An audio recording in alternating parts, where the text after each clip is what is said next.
Welcome to a night where history whispers you to sleep, weaving tales of medieval minds seeking solace in a world of mud, suffering, and mind-altering herbs. Imagine yourself in a cold-stricken village where the only cure is a dubious root boiled in wine. Dim the lights and sink into your warmest blanket. Tonight, you are a weary soul dodging feudal taxes and chasing dreams laced with poison. This is a boring history to sleep, designed to ease your stress with tales both strange and enlightening. Curious about medieval mental health? Stay for a wild ride through potions, prayers, and flying ointments that would make your therapist blush. Drop a like if you're curious, subscribe if you're brave, and comment. Where are you watching from, and what's the clock saying? Let's sink into the misty, fragrant darkness together. As you settle into the medieval night, imagine you're not just you anymore, but a soul trudging through a frostbitten village in the year 1350, where the air smells of damp straw and despair. Your home is a squat, drafty hut, its walls cobbled from stone and spite, barely holding back the wind that howls like a tax collector at dawn. By day, you toil in fields that belong to a lord who's never set foot in them, your back bent under the weight of feudal obligations, and a sky that's perpetually gray. There's no coffee to jolt you awake, no Netflix to numb the monotony, and not even a single motivational quote on a fridge magnet to whisper that things will get better. Life in the Middle Ages is a relentless grind, and you, dear villager, are caught in its teeth. Yet beneath the mud and misery, there's a flicker of rebellion in your heart, a craving to escape, to soften the edges of this brutal world, even if just for a night. Let's paint the scene a little clearer. You wake to the clanging of a church bell, a sound that's a less divine call and more reminder that you owe the priest a tithe you can't afford. The village is a patchwork of crooked huts, a muddy lane, and a tavern that smells like stale ale and broken dreams. Your neighbors are as worn as you are. There's Agnes, who lost 2 children to fever last winter, and Baldric, who mutters about the king's wars while sharpening his plow. The feudal system is a chain around your neck, demanding a share of your crops, your labor, and even your hope. Taxes come not just in coin, but in days spent repairing the Lord's manor or hauling his grain to market. And the entertainment? Forget it. The closest thing to fun is watching a goose chase a drunk, or betting on how long the miller's new apprentice will last before he quits. In this world, boredom is a luxury, and stress is your shadow. But here's the kicker. You're not alone in wanting to break free. Every soul in this village, from the blacksmith to the baker, feels the same ache for relief. The Middle Ages weren't just a parade of plagues and pitchforks. They were a time when regular folks, flawed and frayed, turned to nature's pharmacy to cope. You see, while we moderns have therapy apps and chamomile tea, your medieval self has a different arsenal: herbs, roots, and brews that promise to blur the sharp edges of reality. These aren't recreational drugs in the way we think of them. No neon-lit raves or shady dealers in back alleys. Instead, they're woven into the fabric of daily life, passed down by wise women and whispered about in tavern corners. Henbane, with its bitter leaves, might quiet your racing thoughts. A mushroom plucked from the forest's dark heart could send you dreaming of a world without lords. And wine, oh wine spiked with strange roots, could make you forget the ache in your bones for a few blissful hours. Now let's talk about that wine for a moment. because it's not the stuff of candlelit dinners. Picture a clay mug, chipped and stained, filled with a murky red liquid that tastes like regret and smells like a bog. The village brewer, a wiry man with a squint, has a reputation for enhancing his batches with whatever grows behind his hut. Sometimes it's mandrake root, steeped until it hums with a faint, eerie potency. Other times, it's henbane, tossed in with a shrug and a prayer. You take a sip, and it's less a drink than a dare. Will it soothe your soul or send you staggering into the night, babbling about saints and stars? The point isn't to get high in the modern sense. It's to survive. You're not chasing euphoria. You're chasing a moment's peace, a brief respite from the weight of a world that demands everything and gives nothing back. This need for escape isn't just a quirk of your village. It's a thread that runs through medieval Europe. Historical records, from dusty herbals to court documents, reveal that people turned to plants like henbane and poppy not out of hedonism, but out of necessity. Life was brutal. Famine struck without warning. Disease swept through like a vengeful god, and the Black Death was always lurking, ready to claim half the village in a season. The average peasant worked from dawn to dusk, their body a tool for someone else's profit. Mental health, as we call it, wasn't a concept.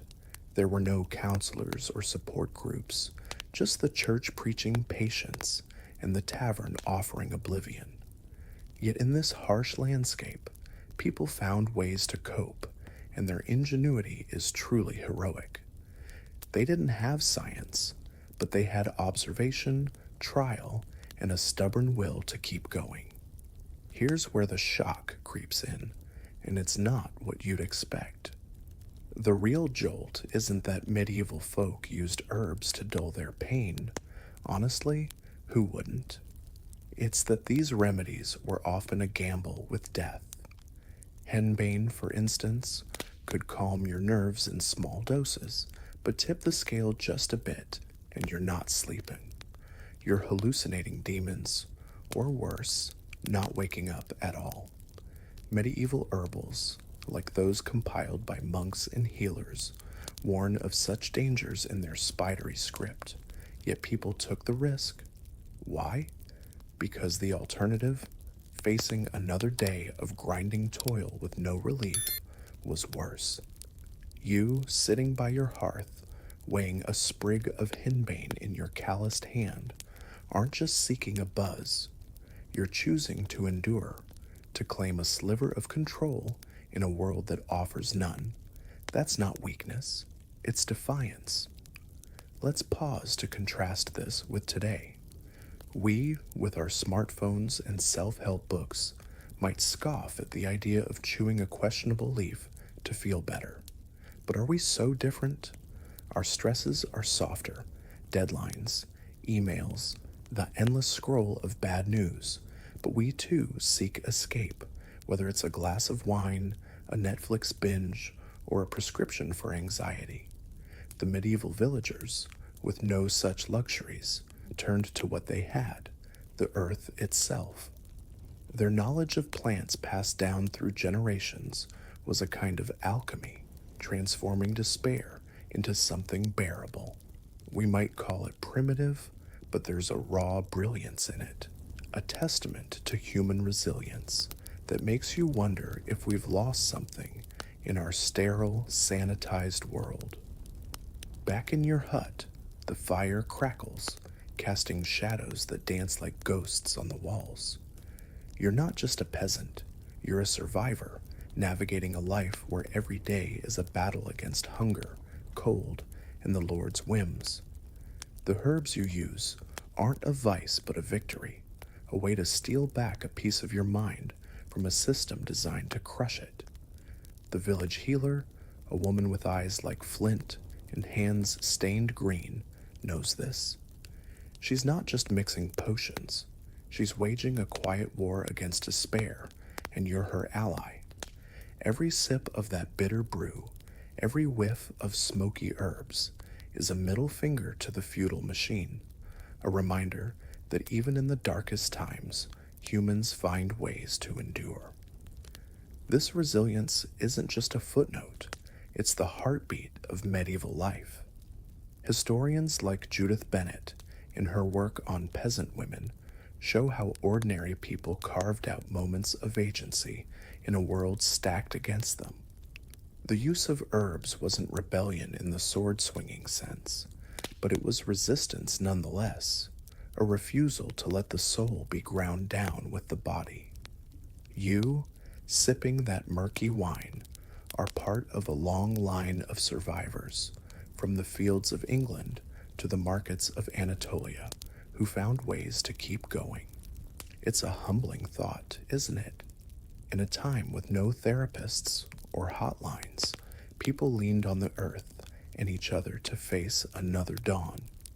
As you sit there, the night deepens and the village grows quiet, save for the distant bark of a dog and the wind's low moan.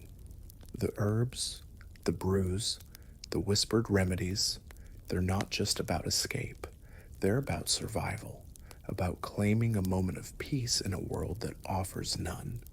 You're not just a villager, you're a testament to the human spirit, to the stubborn, beautiful refusal to give up.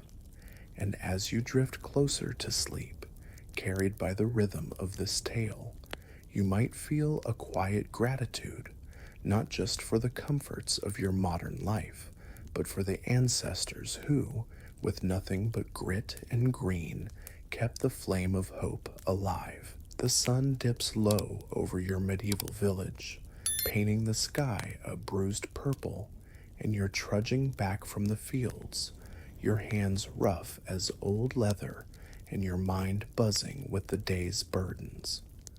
The Lord's tacksman came by again, sneering as he tallied your meager harvest, and the church bell's clang felt like a hammer on your skull. You're bone tired, but sleep is a fickle guest in this world of cold hearths and endless toil. So you head to the one place that promises a flicker of relief, the hut of the village midwife, a woman whose eyes hold secrets older than the hills. She's no doctor, not by any stretch, but she's got something better. A tattered sack of dried mandrake root, its gnarled shape whispering promises of rest. As you step into her smoky den, the air thick with the scent of herbs and mystery, you're not just seeking a remedy, you're chasing a way to outwit the relentless grind of your life. Her hut is a cramped shrine to survival, its walls lined with bundles of leaves and roots that dangle like charms against despair. The midwife, Marjorie, is a wiry figure, her fingers stained green and her smile sharp as a sickle. She hands you a small pouch, its contents rattling like bones, and says, "Burn this tonight, but mind you, only a pinch." "It's mandrake," she explains, "the stuff of legends, a root so potent it's said to scream when torn from the earth, a wail that could stop a man's heart." You raise an eyebrow, half expecting her to cackle like some fairy tale hag, but she's dead serious. She tells you how the villagers, wary of its curse, tie the root to a dog's tail and let the poor beast yank it free, hoping the scream spares them and claims the mutt instead. It's a grim trick, and you wince at the thought, but in a world where survival trumps sentiment, it's just another day. You clutch the pouch, its weight a quiet rebellion against the feudal machine, and head back to your hut. The night is heavy now, the village hushed, save for the crackle of your hearth as you toss in a sliver of mandrake. The smoke curls upward, lazy and fragrant, like a spell unfurling. You breathe it in, and the world shifts. Your cramped hut feels vast, the straw beneath you soft as a cloud. Suddenly, You're not just lying there, you're floating, drifting over the fields, the stars above sharp as diamonds, the taxman's sneer, the Lord's demands, the ache in your bones, they dissolve into the night. Is this a dream, a vision, or has the mandrake unlocked some hidden door in your mind? You don't know, and frankly, you don't care. For the first time in weeks, you're free. This isn't just a fanciful tale, it's rooted in the gritty reality of medieval life. Herbals from the period, like the 12th century texts of Hildegard of Bingen, describe mandrake as a sedative, a sleep aid for those haunted by pain or sleeplessness. But its power came with a catch: too much, and you'd be seeing saints, or worse, demons. The plant's reputation was steeped in myth, its humanoid shape fueling tales of supernatural screams. Historical records, from monastery ledgers to trial documents, show how peasants and healers alike used it, not for kicks, but for survival. In a world without aspirin or Ambien, mandrake was a lifeline, a way to steal a few hours of peace from a life that offered none. You, inhaling that smoky haze, are part of a centuries-old tradition, one that speaks to the human need to find respite, no matter the cost. But let's not romanticize it too much. The shock here isn't the mandrake's magic. It's the sheer desperation that drove people to use it. Harvesting it was a gamble. Tie it to a dog, sure, but what if the dog didn't die, and you did? The process was a macabre ritual, a reminder that even your remedies could betray you. And yet, you take the risk, because what's the alternative? Another night staring at the ceiling, your mind churning with worries about the harvest, the plague, or the Lord's next whim? No, thanks. You'd rather face the scream of a root than the scream of your thoughts. This isn't recklessness, it's courage, the kind that comes from staring down a brutal world and saying, I'll find a way to keep going. Let's step back for a moment and compare this to our modern lives. We, with our lavender candles and meditation apps, might chuckle at the idea of burning a cursed root to sleep. But are we so different? Our days are softer, sure, no lords to appease, no fields to plow, but the stress still gnaws, doesn't it? Deadlines pile up, screens glow into the night, and the world's chaos seeps into our dreams. We pop up melatonin or sip chamomile tea, chasing the same peace you seek in your smoky hut. The tools have changed, but the instinct is the same, to carve out a moment of calm in a storm. The medieval villager, with no pharmacy or self-help guru, turned to the earth, and their ingenuity humbled us. They didn't just survive, they thrived, finding magic in the mundane, turning a gnarled root into a key to freedom. Back in your hut, the mandrake's smoke weaves its spell, and you're lost in a world that's half dream, half reality. The fields below shimmer, the village a speck in the distance, and for a moment, you're not a peasant bound by chains of toil. You're a wanderer, a spirit unbound dancing with the stars. This isn't just escape, it's defiance, a quiet middle finger to the lords and priests who think they own your soul. The midwife knew this when she gave you the pouch. She's no witch, despite what the church whispers. She's a keeper of secrets, a guardian of survival. Her knowledge passed down through generations is a rebellion in itself, a reminder that even in the darkest times, people find ways to claim their minds back. This story of mandrake isn't unique to your village. Across medieval Europe, from the misty hills of Scotland to the sun-scorched plains of Iberia, people turned to plants like this to cope. The Lacnunga, an Anglo-Saxon medical text, lists mandrake alongside other herbs for ailments of body and mind, a testament to its widespread use. But it wasn't just about sleep, it was about agency. In a world where your life belonged to others, Lord, church, king, the choice to burn a root, to drift into a dream, was yours alone. That's power, raw and unpolished, the kind that doesn't need a crown or a sword. You, sitting by your fire, are wielding it, and it's a beautiful, stubborn thing. Let's not ignore the darker side, though. The church, ever watchful, didn't love these herbal escapades.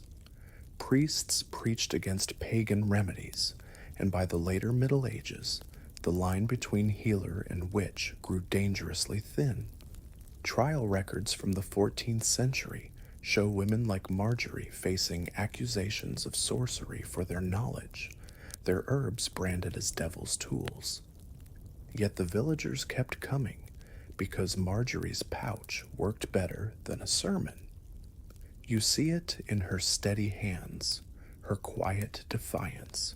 She's not just healing bodies, she's mending spirits, giving you the strength to face another dawn. That's the real magic, isn't it? Not the mandrake's scream, but the human will to keep going, to find light in the dark. As the smoke fades, you sink deeper into the straw, your mind soft and heavy. The world outside, its taxes, its plagues, its endless demands, feels distant, like a story someone else is living. You're not just surviving, you're winning, one dream at a time. This moment, this fleeting peace, is a victory, a testament to the resilience of those who came before us. We, in our modern beds, might take sleep for granted, but you, with your mandrake and your fire, remind us what it means to fight for it. Your story, etched in the smoke and shadows, is a bridge between then and now, a whisper that says, no matter how heavy the world, we find a way to rise. The moon hangs low over your medieval village, a pale sickle slicing through the inky sky, and you're restless, pacing the dirt floor of your hut like a caged beast. The day's labor clings to you, mud on your boots, ache in your shoulders, and the Lord's latest decree buzzing in your head like a wasp. Sleep is a distant dream, and the mandrake smoke from last week feels like a half-remembered lie. You need something stronger, something to wrench you free from this relentless grind. So you slip out into the night, your cloak pulled tight against the chill, and head for the edge of the village, where a stranger's fire flickers in a copse of twisted oaks. She's no local, this woman with eyes like polished flint and a voice that hums with secrets. She offers you a clay vial, its contents gleaming like sin, and whispers, "This is flying ointment. Smear it on, and you'll soar." Your heart skips. Soar? In a world that chains you to the earth? Her camp is a patchwork of shadows and scents, drying herbs, animal fat, and something sharp that stings your nose. She calls herself Ida, a wanderer who trades in remedies that the church would burn her for. The vial she hands you is small, no bigger than a child's fist, its surface etched with crude spirals that catch the firelight. Belladonna and henbane, she says, her grin half warning, half dare, mixed with goose grease and a prayer to whatever gods still listen. You've heard of belladonna, deadly nightshade, the plant that lures with its glossy berries and betrays with a whisper. Henbane, too, is no stranger. Its bitter leaves calmed your nerves once, but this is different. Ida's ointment promises more than sleep. It promises escape, a chance to leave your weary body behind and dance with the stars. You hesitate, but the weight of your life presses down, and curiosity, that old trickster, wins. Back in your hut, the fire's embers glow like dying eyes. You sit cross-legged on the straw, the vial heavy in your hand. The world outside is silent, save for the wind's low moan and the distant hoot of an owl. You dip a finger into the ointment, its texture slick and cold, like the breath of a ghost. A smear on your wrist, another on your neck, and the air shifts, heavy with possibility. At first, nothing, just the crackle of the fire and the thud of your heart. Then, a warmth spreads, slow and syrupy, creeping up your spine. The walls of your hut blur, the straw beneath you dissolves, and suddenly, you're rising, weightless, the village shrinking to a speck below. Fields unfold like a patchwork quilt, the river glints like molten silver, and the sky, oh, the sky, swallows you whole. You're flying, or dreaming, or something in between, and for the first time, you're free. This isn't just a flight of fancy, it's a glimpse into a real, if shadowy, corner of medieval life. Historical records, like the 15th century writings of inquisitors and the herbals of Trotula of Salerno, describe flying ointments used by healers and so-called witches. These concoctions, often a blend of belladonna, henbane, and animal fat, were applied to the skin where their psychoactive compounds seeped in, inducing visions or trance-like states. Belladonna, with its atropine, could dilate pupils and blur reality, while henbane's scopolamine triggered delirium. Applied in small doses, they offered relief from pain or insomnia. In larger doses, they sent the mind spiraling into realms that felt like flight. The broomstick of witch lore, likely a tool to apply the ointment to sensitive skin, a detail twisted by paranoid clerics into tales of airborne hags. You, smearing that greasy paste, are tapping into a practice both medicinal and mystical, a desperate bid to transcend a world of mud and misery. But here's the shock, and it's a doozy. This ointment isn't just a ticket to dreamland, it's a dance with death. Belladonna and henbane are poisons, pure and simple. A smidge too much and you're not flying. You're convulsing, your heart racing towards silence. Medieval herbals, like the Circa instans from the school of Salerno, warn of their dangers, yet people use them anyway. Why?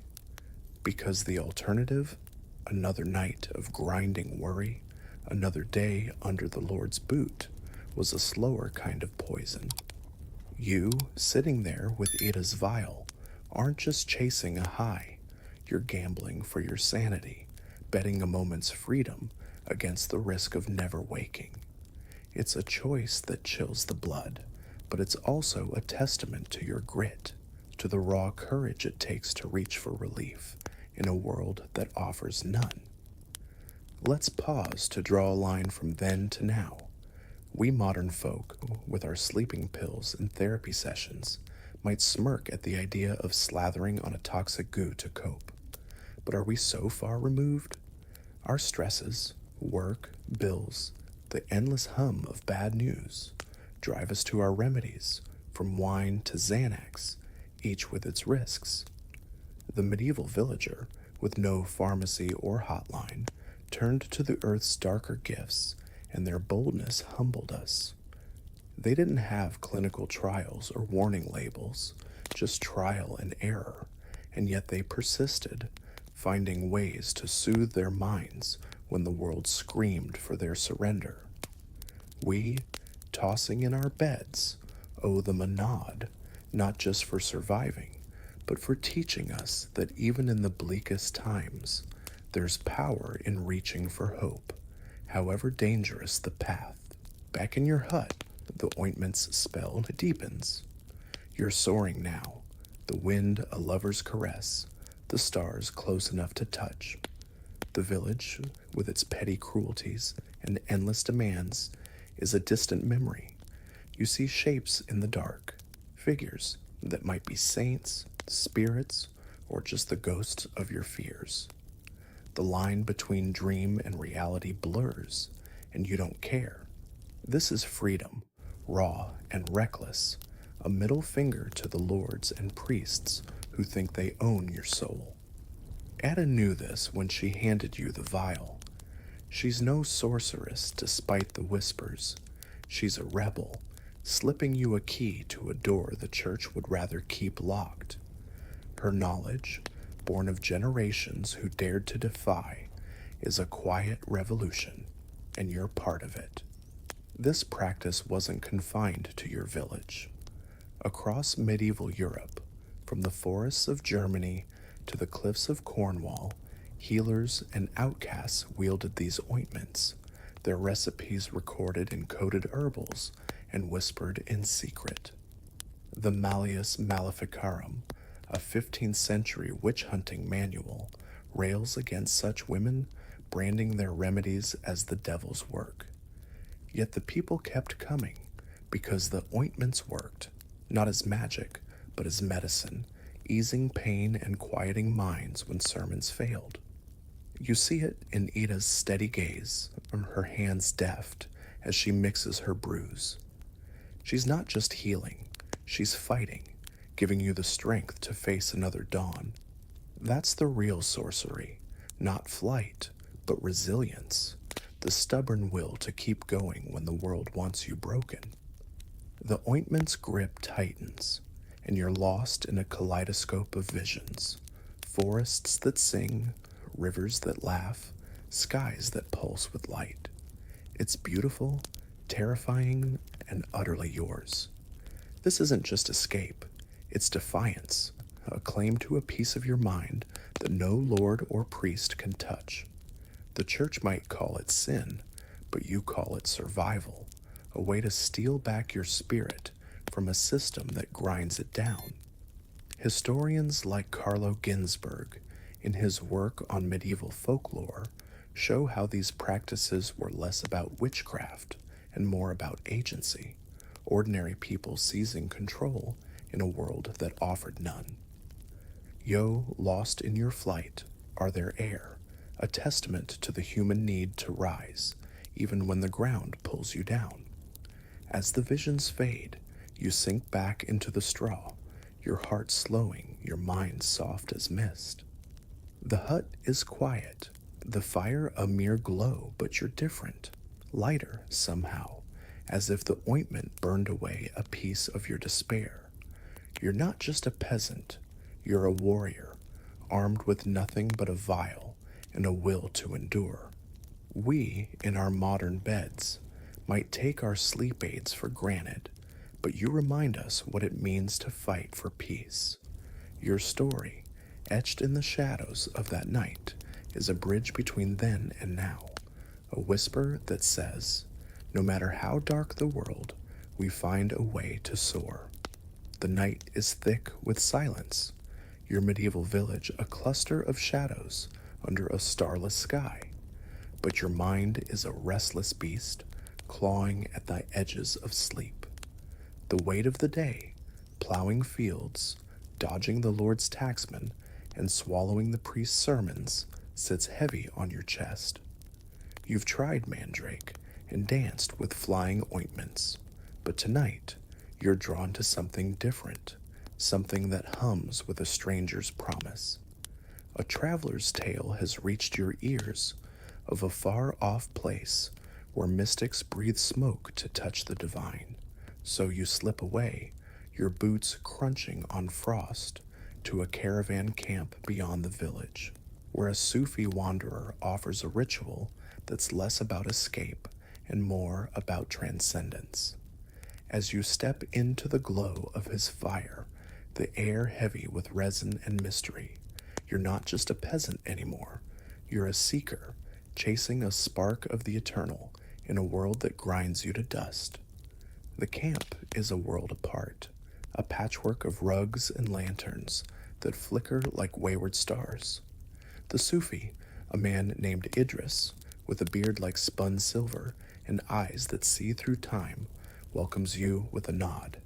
He's no preacher, no lord, he's a guide, his voice a low hum that soothes like a lullaby. Before him, burns a lidded bronze censer, its surface etched with swirling script, and from it curls a ribbon of smoke, sweet and heady, like honey laced with secrets. Hashish, he says, passing you a seat on a woven mat, not to dull the mind, but to open it. You've heard of it, cannabis resin, traded along the Silk Road, prized by mystics from Damascus to Delhi. In your village, herbs are for sleep or survival, but here they're a bridge to something greater, a way to dissolve the self and touch the divine. You sit, curious, wary, but hungry for peace. Idris begins to chant, his words a river of sound, rising and falling with the smoke. The censer's glow paints his face in gold, and you breathe in, the hashish's perfume wrapping you like a warm cloak. At first, it's just a tickle in your lungs, a faint sweetness on your tongue. Then, the world softens. The fire's crackle grows distant, the camp's edges blur, and time, oh time, stretches like dough, each moment a universe unto itself. You're not just sitting anymore, you're floating, your thoughts unraveling like a dropped spool of thread. The Lord's taxes, the plow's weight, the village's petty squabbles, they fade, insignificant against the vastness you feel. The chants swell, and you're no longer you, but part of something larger, a pulse that thrums through the stars. This isn't drunkenness, it's divinity, a taste of eternity in a mortal's fleeting night. This isn't mere storytelling, it's grounded in the historical tapestry of medieval mysticism. Sufism, the mystical branch of Islam, flourished across the Middle East from the 8th century, with poets like Rumi and Al-Ghazali extolling hashish as a tool for spiritual clarity. Texts like the 13th century Book of the Secrets of the Heart describe its use in rituals, where devotees sought union with God by dissolving the ego. Hashish, derived from cannabis resin, was burned or ingested in small doses, its psychoactive compounds, THC and CBD, inducing a calm that felt like a revelation.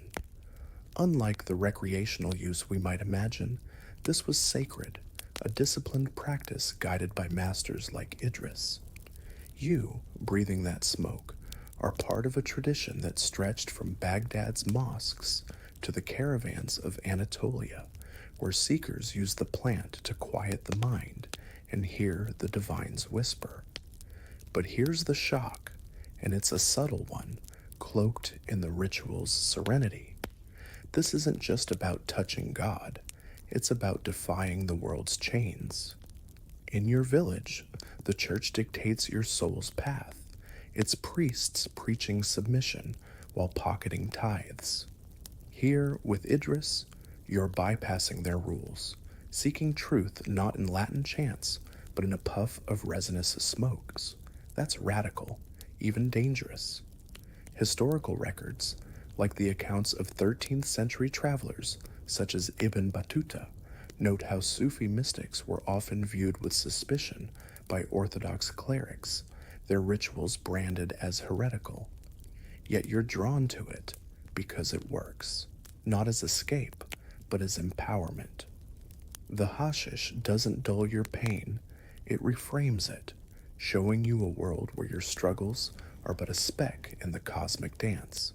That's not just relief, it's rebellion, a quiet middle finger to the powers that bind you.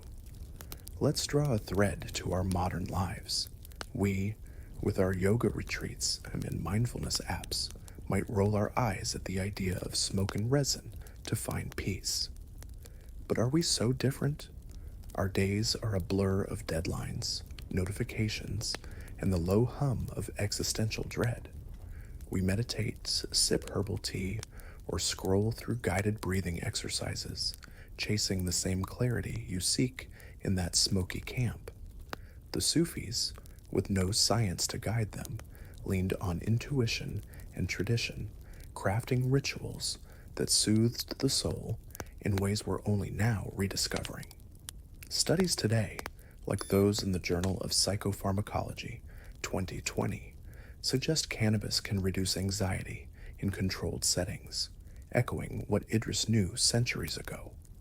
Their wisdom, born of necessity, humbles us, reminding us that the quest for inner peace is timeless, whether it's through an app or a sensor's glow.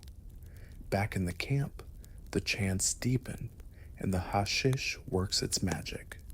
You're not just floating now, you're dissolving, your edges melting into the night. The fire is a sun, the chants a heartbeat, and you feel, truly feel, the interconnectedness of all things. The Lord's manor, the church's steeple, the village's muddy lanes, they're nothing, mere shadows against the light you glimpse. Idris watches you, his eyes kind but knowing as if he's seen 1,000 souls take this journey. He's no mere wanderer, he's a keeper of truths, a guide who offers not escape but understanding. His hashish, his chants, his fire, they're tools, not toys, a way to navigate a world that demands your body but can't claim your spirit. You're not just a peasant here, you're a mystic, if only for a night. This ritual wasn't unique to Idris's camp. Across the medieval Islamic world, from the bazaars of Cairo to the mountains of Persia, Sufi orders used hashish in their quest for divine union.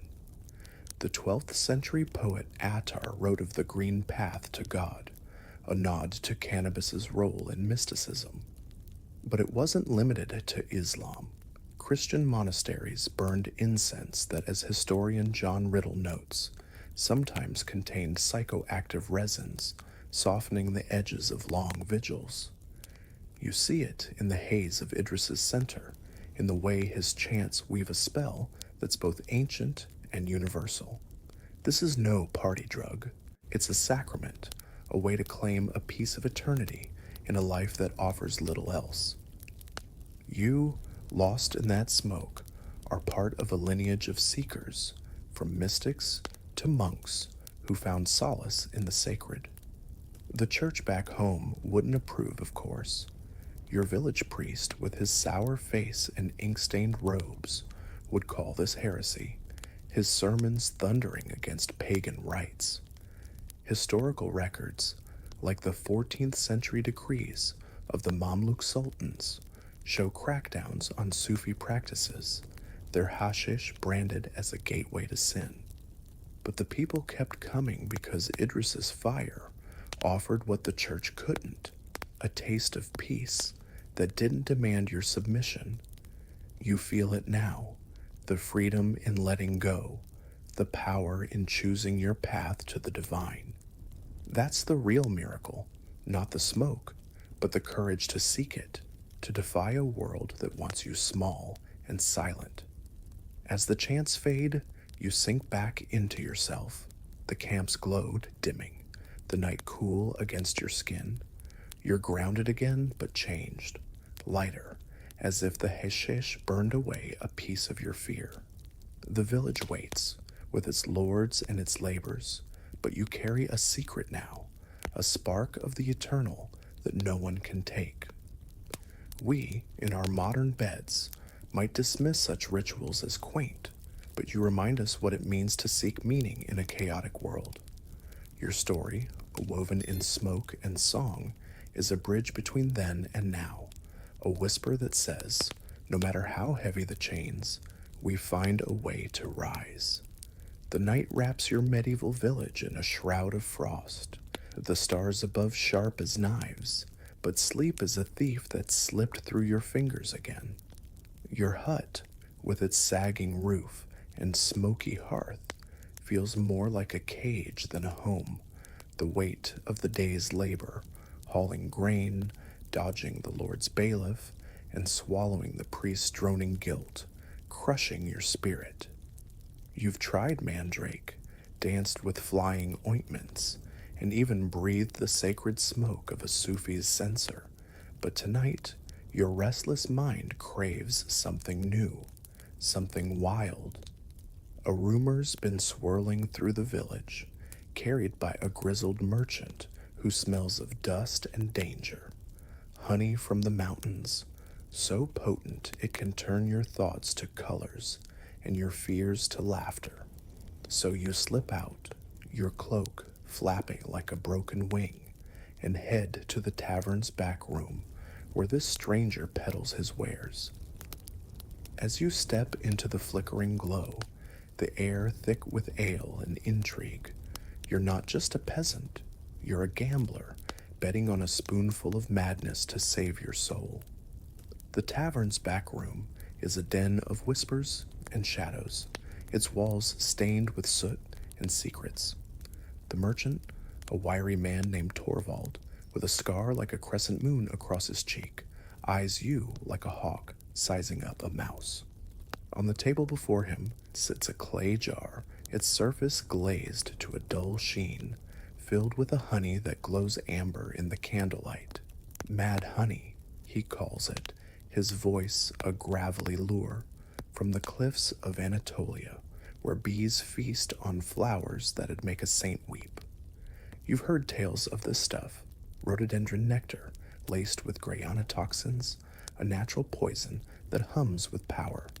In small doses, it's a buzz, a gentle lift to ease your weary mind. In larger ones, well, Torvald's grin suggests you don't want to find out. He slides you a wooden spoon, no bigger than a child's thumb, and says, "One taste, and you'll see the world anew." Your stomach twists, but the promise of relief is too sweet to resist. You sit by the hearth, the tavern's din fading to a murmur, and dip the spoon into the jar. The honey is thick, clinging like sin, its scent floral but sharp, like a rose with teeth. You take a tentative lick, and at first, it's just honey, sweet, warm, a fleeting comfort. Then, the world tilts. A wave of nausea rolls through you, your stomach lurching as if you've swallowed a storm. But before you can curse Torvald's name, something else kicks in. The room pulses, the candlelight fracturing into prisms, and the sounds, creaking boards, distant laughter turned to colors, reds, this and golds swirling like paint in water. You're not just sitting anymore, you're adrift, your thoughts a kaleidoscope, your fears dissolving into a strange, giddy haze. The Lord's taxes, a joke, the plague's shadow, a distant ghost. You laugh, a sound that startles you, and for a moment, you're not a peasant bound by mud and misery. You're a god, painting the night with your mind. This isn't just a wild yarn, it's rooted in the strange truths of medieval life. Mad honey, harvested from rhododendron-rich regions like Anatolia, was a real phenomenon documented by ancient writers like Xenophon in his Anabasis, 4th century BCE, who described soldiers felled by its effects, dizziness, vomiting, and visions. Medieval traders, as noted in 13th century accounts from the Byzantine Empire, carried it along trade routes, its reputation growing as both medicine and menace. Grayanotoxins, the compounds responsible, disrupt the nervous system, creating a high that's as spiritual as it is disorienting. In small doses, it calmed nerves or sparked contemplation.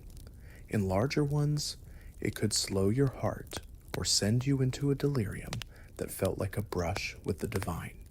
You, tasting that honey, are part of a tradition that blurred the line between remedy and risk, a testament to humanity's endless quest for relief in a world that offered little. But here's the shock, and it's a gut punch. This honey isn't just a quirky treat, it's a poison that could kill you. One spoonful too many, and you're not laughing, you're retching, your pulse crawling, your body betraying you as visions turn to nightmares. Historical records, like those from the 10th century Arab physician al-Razi, warned of its dangers, yet people chased it anyway. Why? Because the alternative? Another day of grinding toil, another night of sleepless dread, was a death of the soul. You, sitting in that tavern, aren't just indulging. You're defying a world that wants you broken, risking your body for a glimpse of freedom. It's a choice that chills the blood, but it's also a blazing act of courage, a refusal to let despair win. That's not folly. It's survival, raw and reckless, a middle finger to the feudal cage that binds you. Let's pivot to another tale, one that's closer to home and just as wild. Back in your village, a different kind of madness struck last harvest when the baker's rye bread turned traitor. It looked innocent enough, crusty and warm, but it was laced with ergot, a fungus that creeps into damp grain like a thief. You took a bite, expecting comfort, but hours later the village square became a fever dream. Your neighbors danced like puppets on broken strings, their laughter sharp and unhinged, their eyes wild with visions of saints and spiders. You felt it too, a burning in your limbs, a sense that your hands were crawling alive. The priest called it possession, the healer called it poison, but you just wanted it to stop. This wasn't a choice, like the honey. It was an accident, a cruel prank of nature that turned breakfast into bedlam. Ergot's effects are no myth. Historical accounts, like those from the 11th century annals of Xanten, describe outbreaks of St. Anthony's fire, where entire villages succumbed to convulsions, hallucinations, and gangrene from ergot-tainted rye. Modern science identifies lysergic acid, a precursor to LSD, as the culprit, explaining the psychedelic chaos. In the Middle Ages, no one knew the cause, only the terror, limbs burning, minds unmoored, some dancing till they collapsed, others screaming of demons. You, caught in that square, are a victim of a world where even bread could betray you, where survival meant navigating risks you couldn't name.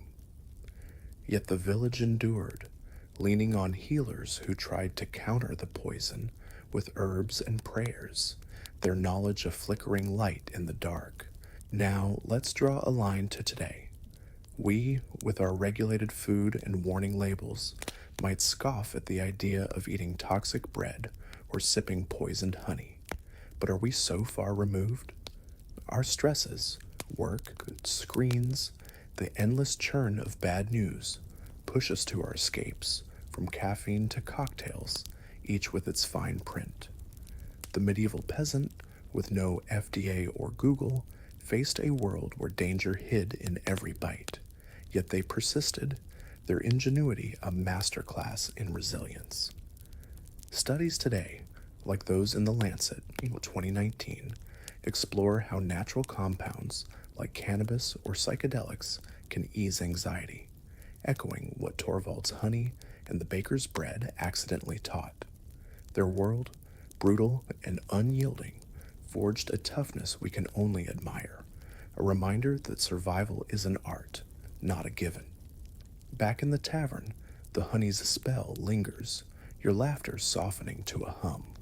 The room is a swirl of color, the merchant's scar now a map of forgotten roads. You're not just high, you're alive, your mind a canvas where fear and hope paint in equal measure.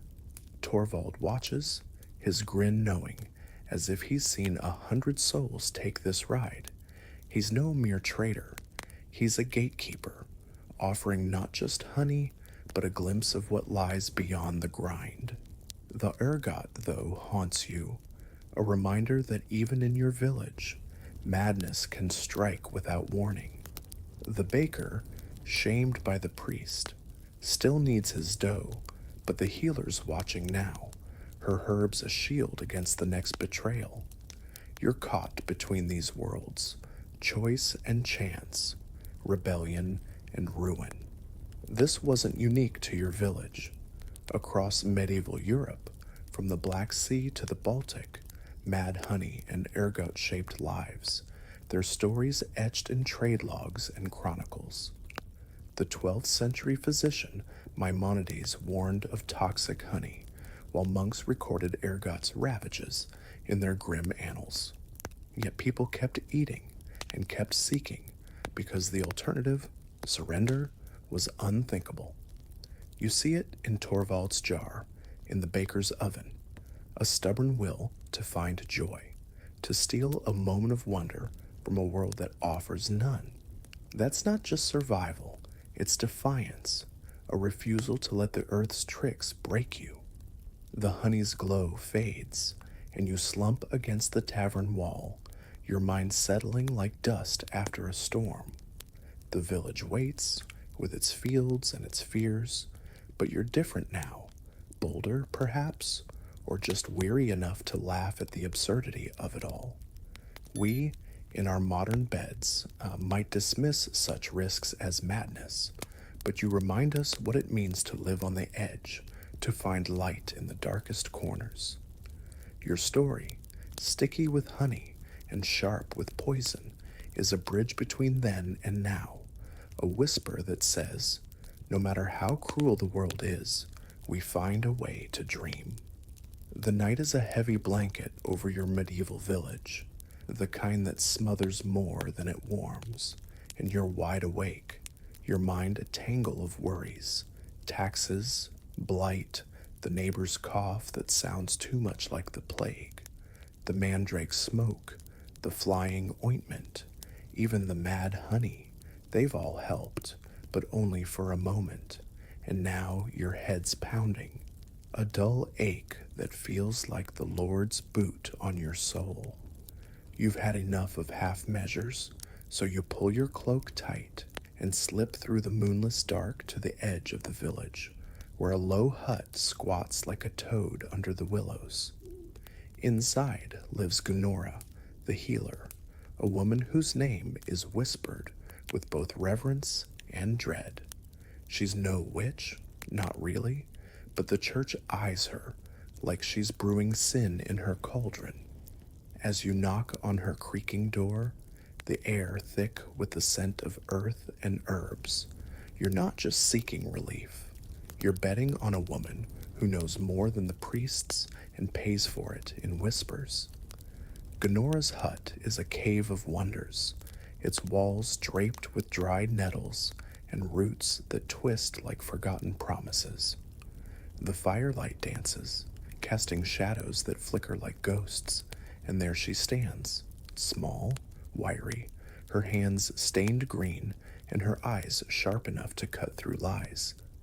She doesn't smile, but her nod says she's seen your kind before, desperate, worn, chasing a sliver of peace in a world that grinds you down. Headache? She asks, her voice a low rasp, like leaves on stone. You nod, too tired to explain the weight in your chest, the nights spent staring at the dark. She rummages through a wooden chest, pulling out a clay pot sealed with wax, its contents a murky paste of poppy and belladonna. This'll ease the birth pangs, she says, or the heart pangs, same difference. You take it, your fingers brushing hers, and feel a spark of something, hope, maybe, or just the thrill of defying the church's watchful glare. You sit by her hearth, the pot heavy in your hands, and listen as she explains its power.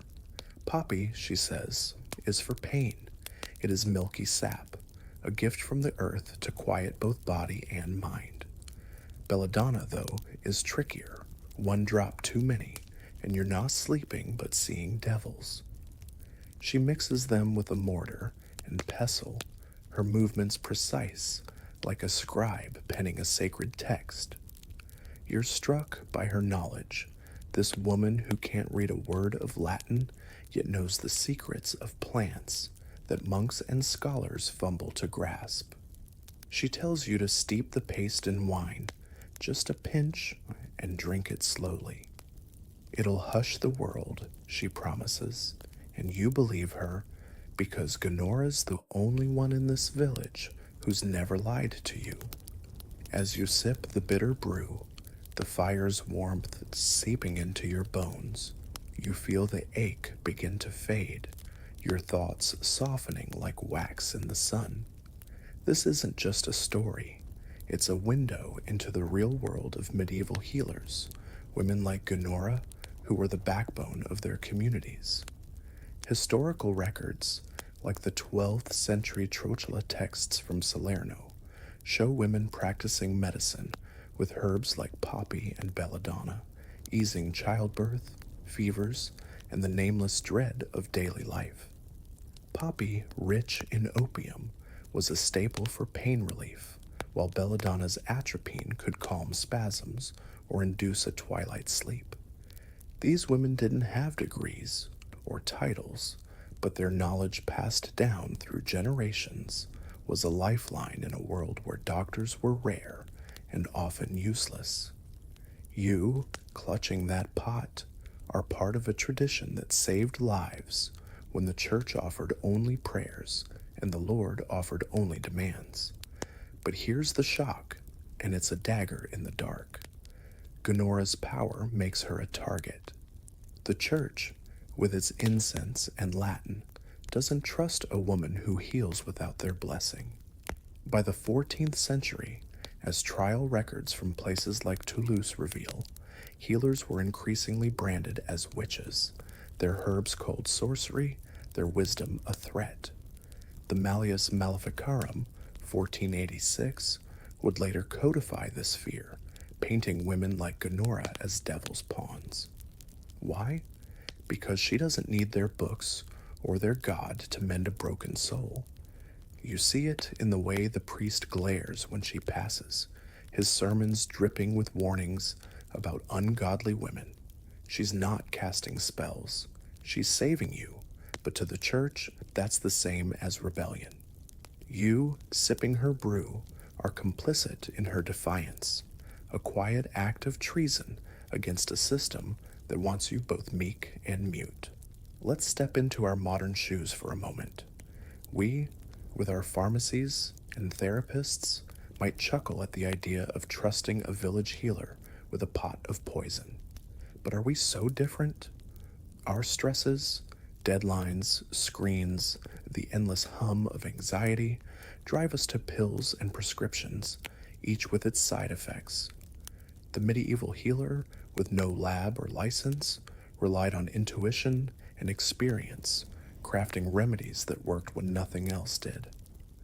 Modern studies, like those in the Journal of Pain, 2020, confirm opium's efficacy for pain relief, echoing what Gunora knew centuries ago. Her kind were the first pharmacists, the first therapists, and their courage, facing suspicion, even death, humbles us.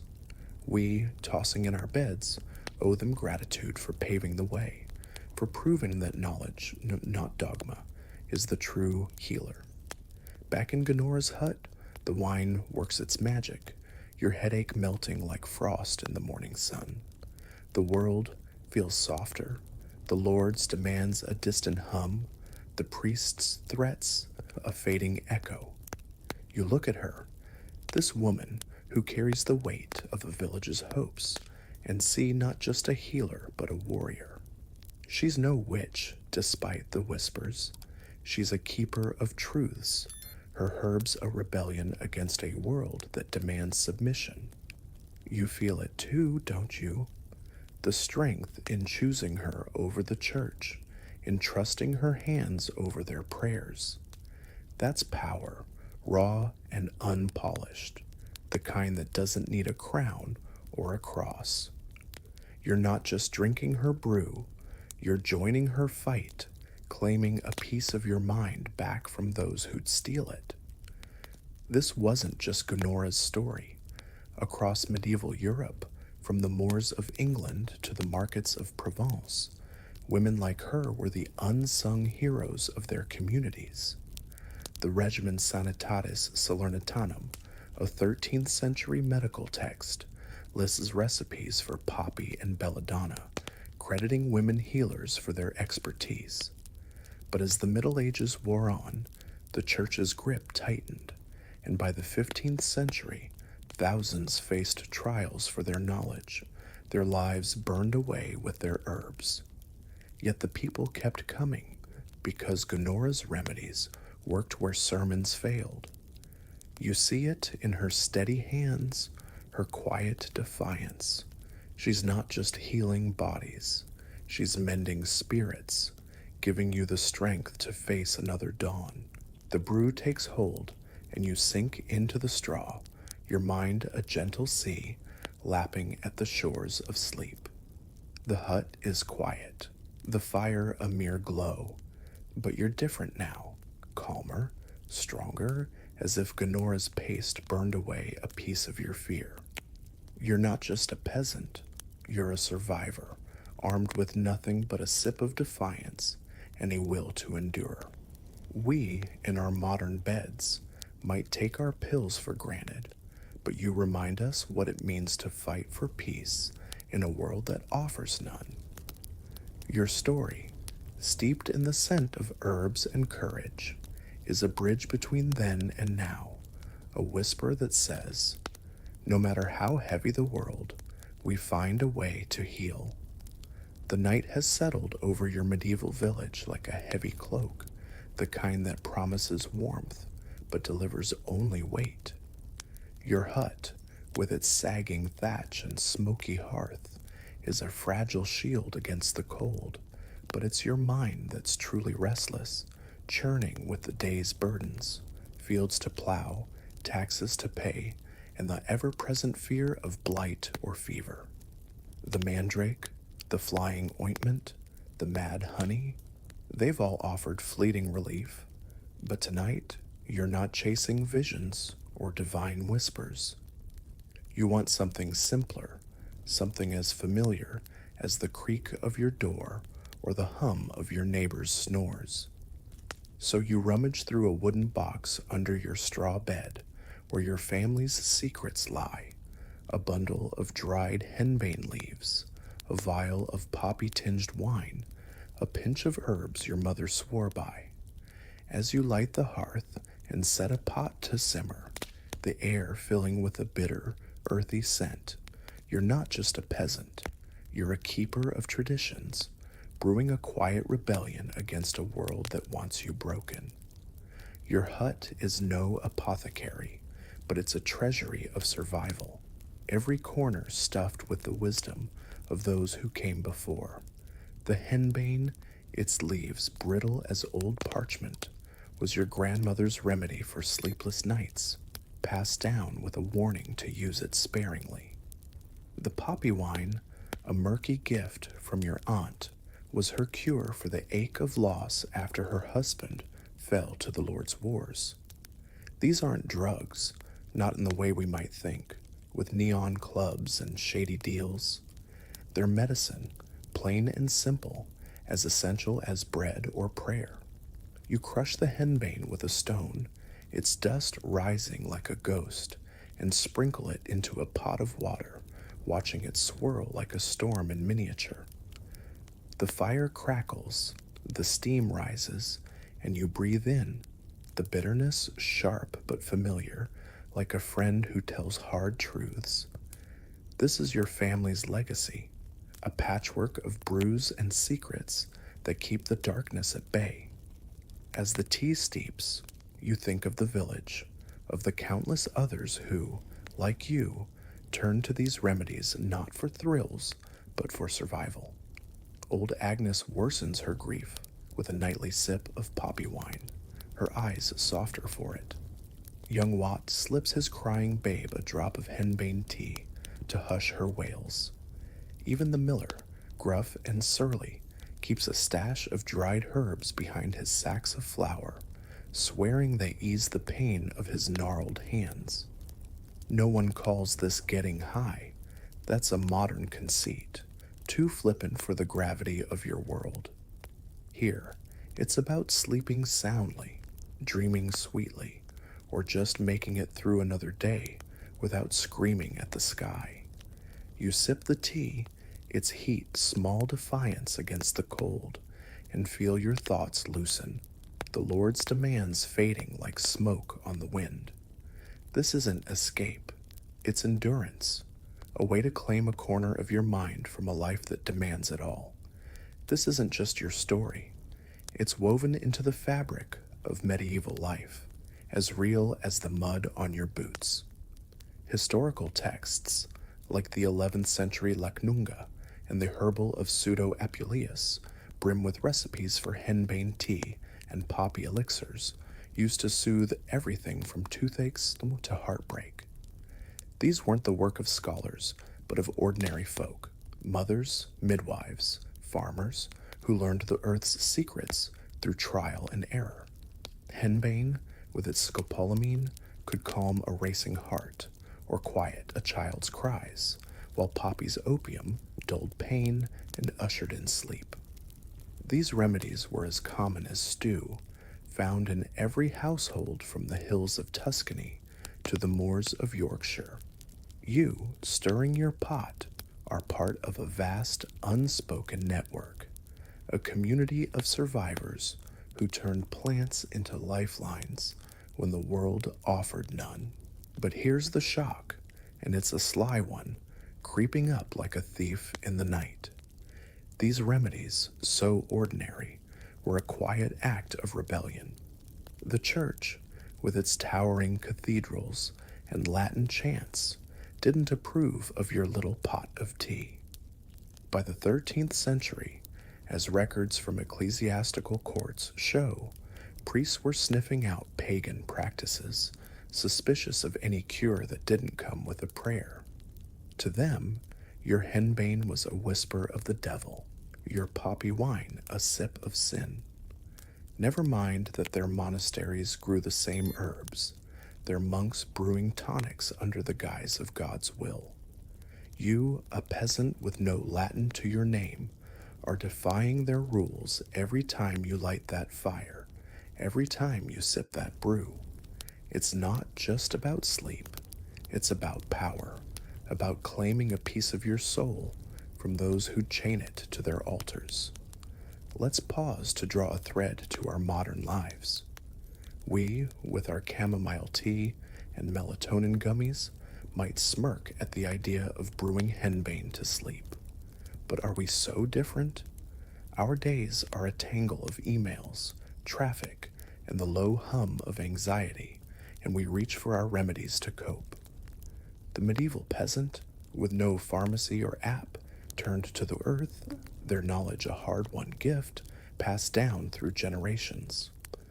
Modern science, like studies in phytotherapy research, 2021, confirms the sedative power of plants like poppy, echoing what your grandmother knew without a lab.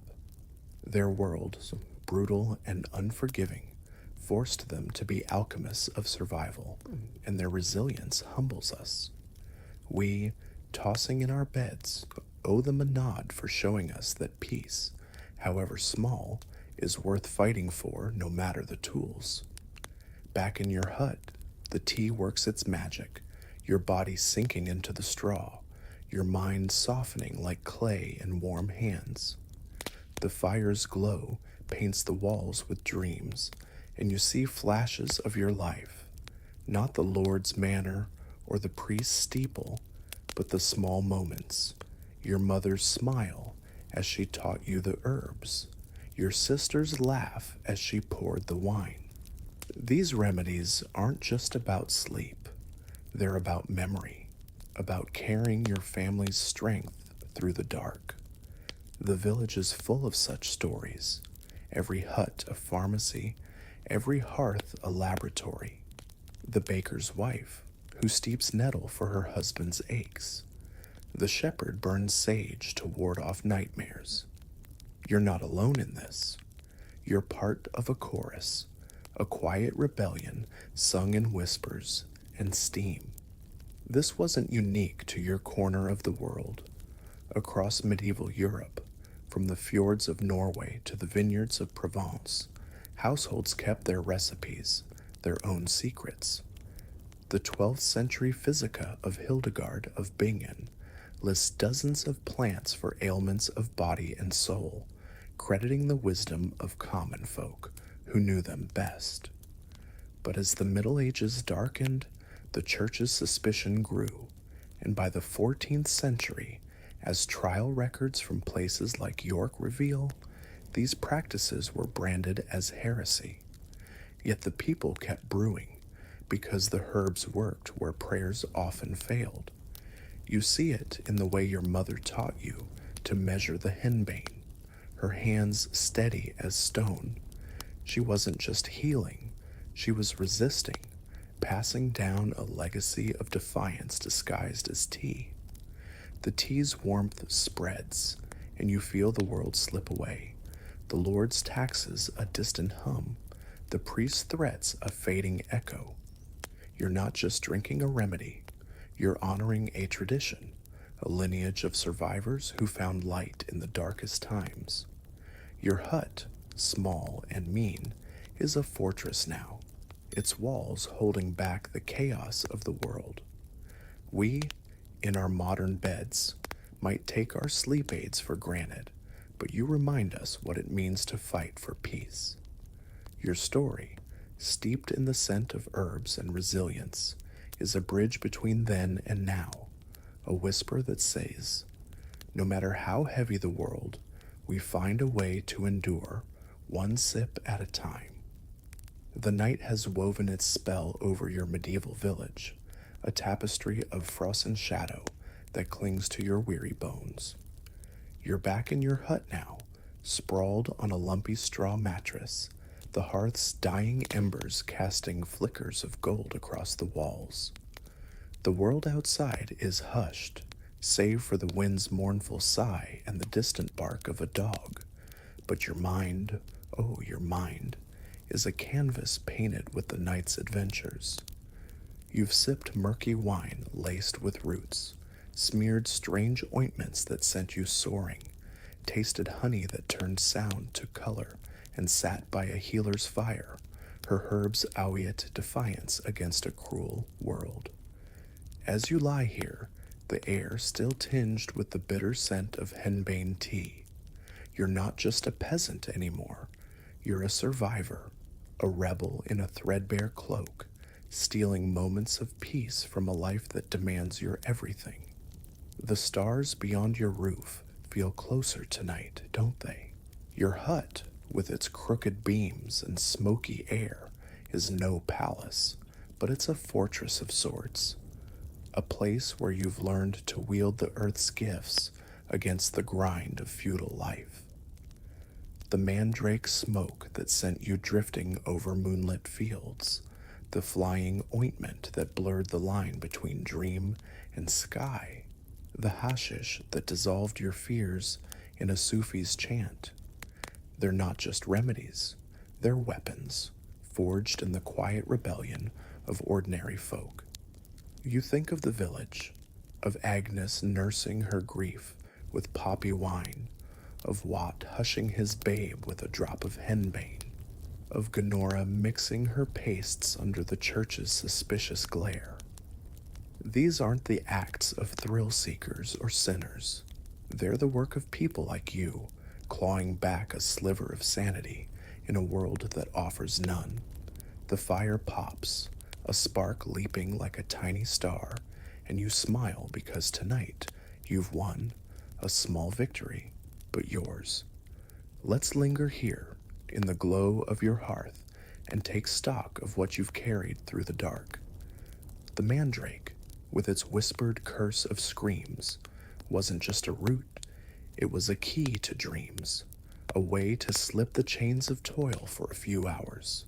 The flying ointment, slick with belladonna's danger, wasn't mere madness, it was flight, a defiance of gravity and lords alike. The mad honey, with its dizzying dance of colors, and the ergot-tainted bread that turned your neighbors into frenzied poets.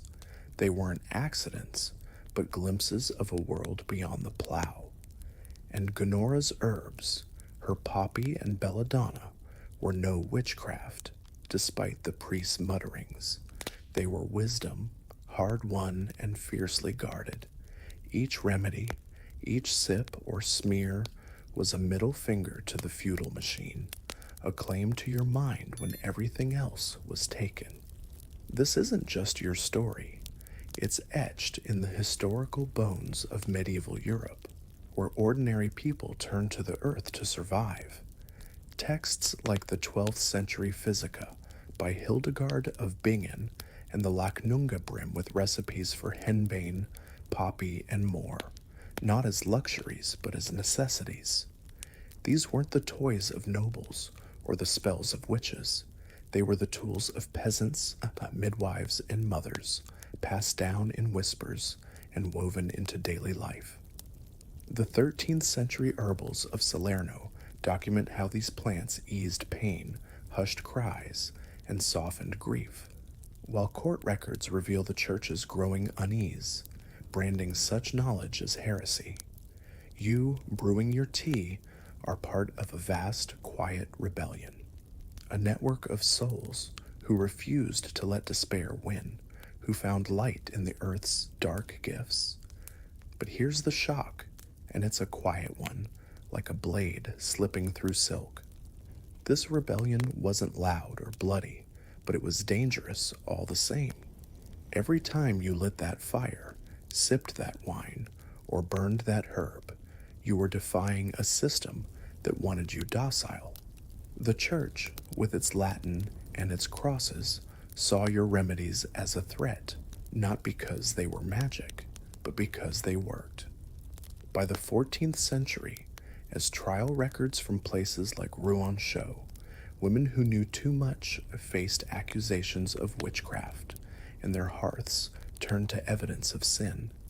You, lying here with your tea cooling in your hands, are complicit in their defiance, a partner in a crime that's no crime at all, just the stubborn will to live, to feel, to dream when the world says you shouldn't. Let's draw a line to our modern lives, because the gap isn't as wide as we think. We, with our lavender candles and sleep apps, might laugh at the idea of brewing henbane to hush our minds. But are we so different? Our days are a storm of deadlines, screens, and the low buzz of anxiety, and we reach for our options, melatonin, chamomile, a glass of wine, to quiet the noise. The medieval peasant, with no pharmacy or therapist, leaned on the earth, their knowledge a patchwork of trial and error that humbles our sterile science. Modern studies, like those in phytotherapy research, 2021, confirm the sedative power of poppy and henbane, echoing what your grandmother knew by instinct. Their worlds, as brutal and unforgiving, forced them to be alchemists of survival, and their resilience is a mirror to our struggles, a reminder that peace is a battle worth fighting, no matter the era. Back in your hut, the straw crinkles beneath you, a familiar sound that grounds you in this fleeting moment. You think of the village, of the hands that passed you these remedies, your mothers, Gnoras, even the Sufis across the sea. Each was a teacher, each a warrior in their way, fighting not with swords, but with leaves and roots. The mandrake's eerie smoke, the honey's wild colors, the poppy's gentle pull, they're not just escapes, they're legacies, proof that even in the darkest times, people find ways to hold on. You see it in the way Agnes pours her wine, her hands steady despite her grief, or how Watt cradles his child, whispering thanks to the herbs that quiet her cries. Your village, small and mean, is a tapestry of such moments, each stitch a story of survival. This wasn't just your village's way. From the windswept hills of Scotland to the sun-baked valleys of Andalusia, medieval folk kept their remedies, their hearths glowing with secrets the church couldn't touch.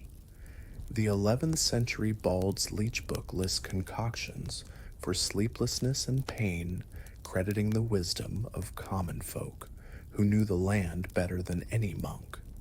But as the Middle Ages wore on, the church's shadow grew, and by the 15th century, as chronicles like those of Johannes Nader show, these practices were branded as devil's work.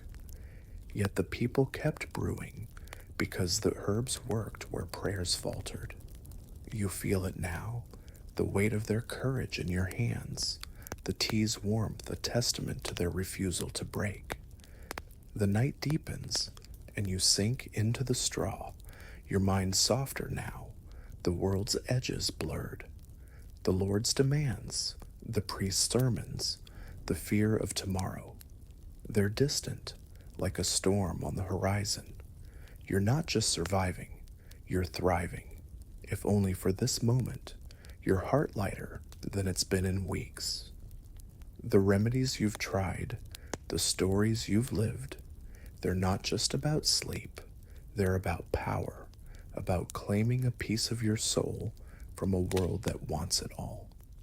We, in our modern beds, might take our rest for granted, but you remind us what it means to fight for it.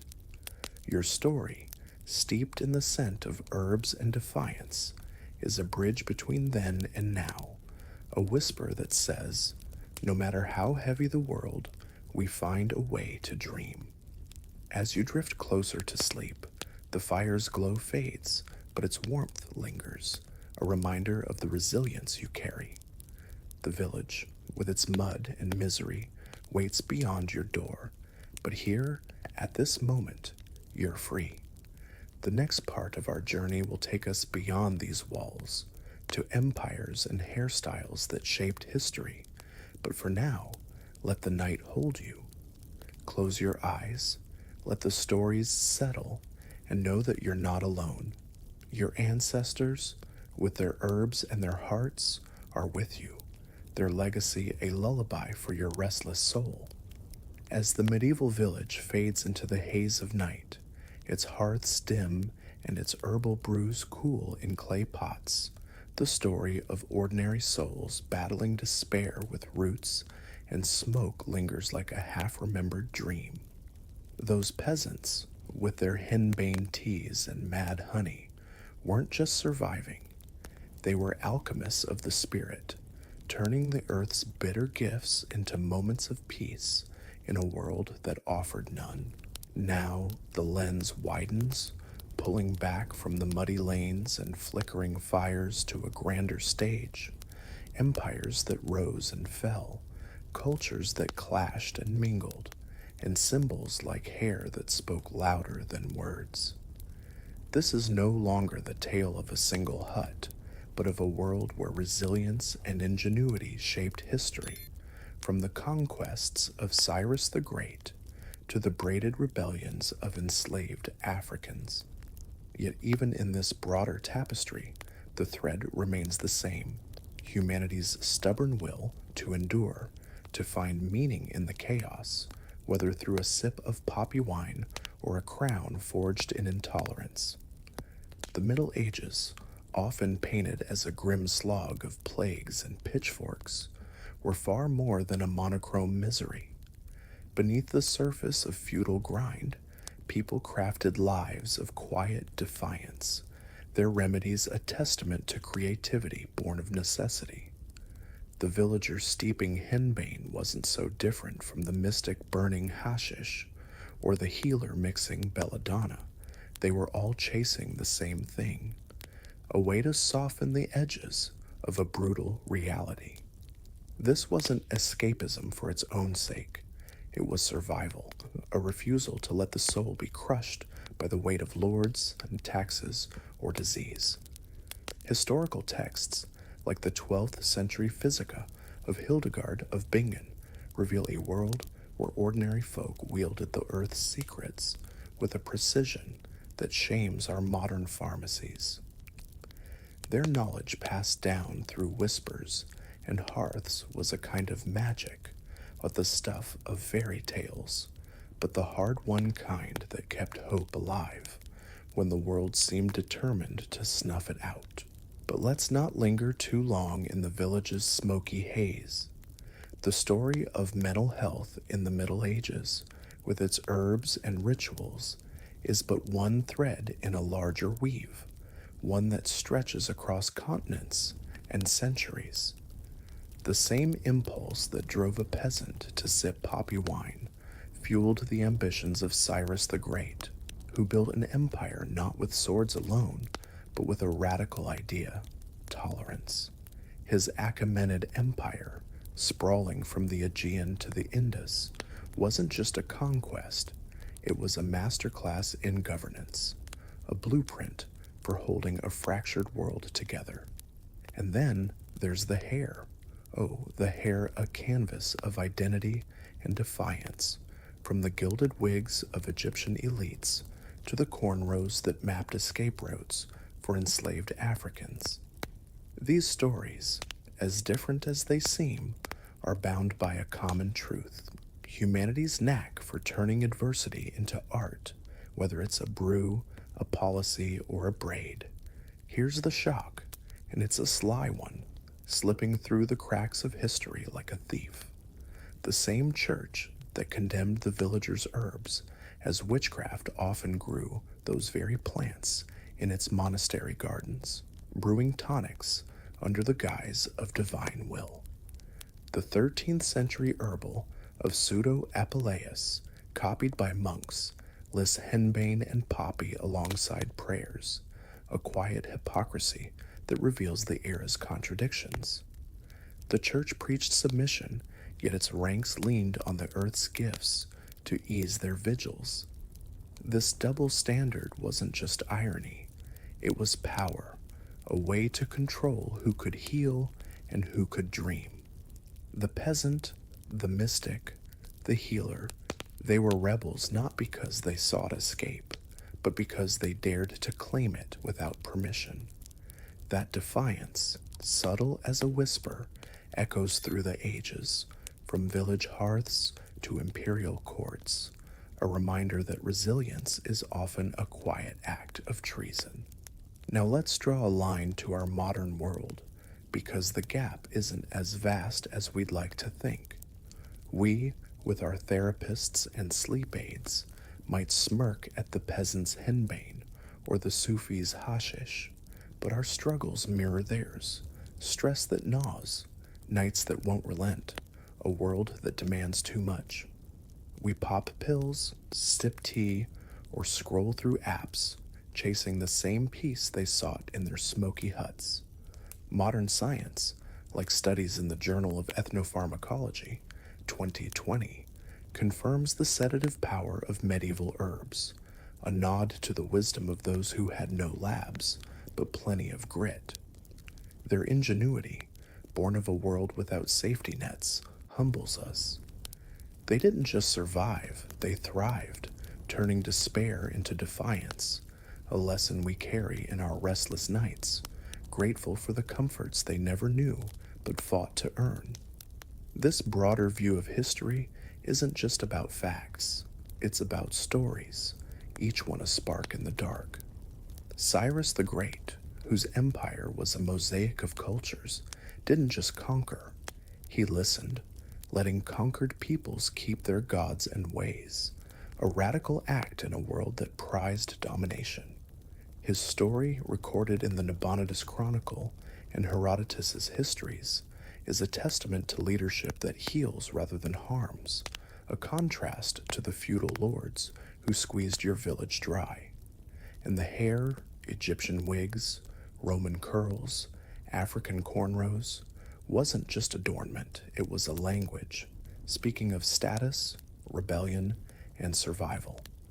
The first century historian Pliny the Elder notes the wigs of Egyptian elites, while 19th century accounts of the transatlantic slave trade reveal cornrows as coded maps to freedom. These aren't just details, they're proof that humans across time find ways to assert their worth, whether through a crown or a braid. The medieval villagers, with their herbs and hearts, weren't so different from Cyrus or the enslaved African women hiding rebellion in their hair. Each, in their way, was a survivor, a creator, a rebel against a world that sought to define them. The peasant's tea, brewed in defiance of the church, was as much a statement as Cyrus's edict letting the Jews rebuild their temple, or the cornrows that whispered of escape. These stories, scattered across centuries, are united by a single truth: humanity's refusal to be broken, to find meaning in the mundane, to turn pain into power. The villagers didn't have an empire, but they had a hearth. They didn't have a crown, but they had a brew. And in that small act, they were as mighty as any king. As we move forward, we'll dive deeper into these grander tales, into Cyrus's conquests, his empire of tolerance, and the hairstyles that shouted louder than words. But for now, let's pause, letting the village's smoke linger in our minds. The peasant, with their pot of tea, weren't just surviving. They were crafting a legacy, one that echoes in the policies of empires and the braids of the oppressed. We, in our modern beds, might take our peace for granted, but their story reminds us what it means to fight for it. Their resilience, their ingenuity, their quiet rebellion.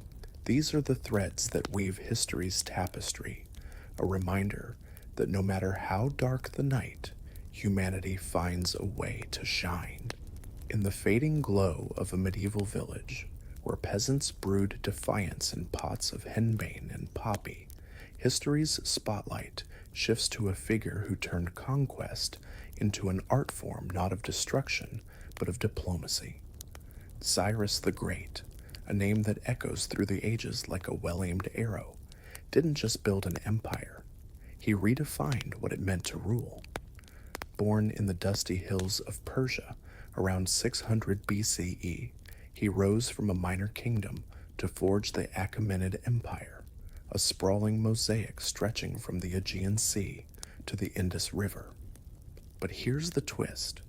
Unlike the warlords who drowned their enemies in blood, Cyrus conquered with a weapon sharper than any sword: tolerance. His story, etched in clay tablets and whispered by Greek historians, is a masterclass in leadership, a reminder that power isn't just about might, but about minds. As we trace his path from rebellion to redemption, we see a man who ruled not by fear but by foresight, a lesson as potent now as it was then. Cyrus's tale begins in a world of petty kings and towering empires, where Persia was little more than a speck on the map, a vassal state under the thumb of the mighty Medes. His grandfather, Astyages, king of Media, was no fan of omens, especially the kind that foretold his downfall. According to Herodotus, the 5th century gossip of historians, Astyages dreamed that his daughter's son would topple his throne, so like any paranoid tyrant, he married her off to a harmless Persian noble, hoping to bury the threat in obscurity. But fate, as it often does, had other plans. Cyrus, born to this union, was no docile pawn. Raised in the rugged hills, he grew sharp as a blade, his ambition a fire that no prophecy could douse. By 553 BCE, he wasn't just dreaming of rebellion. He was lighting the fuse, rallying Persian tribes against the Medes in a gamble that could have ended in a noose. The rebellion wasn't a single clash, but a slow burn, a series of campaigns that tested Cyrus's cunning as much as his courage. The Media was no pushover. Its armies were vast, its coffers deep, its king ruthless. Yet Cyrus had an edge: loyalty. He didn't just fight, he inspired, drawing disaffected nobles and restless tribes to his banner.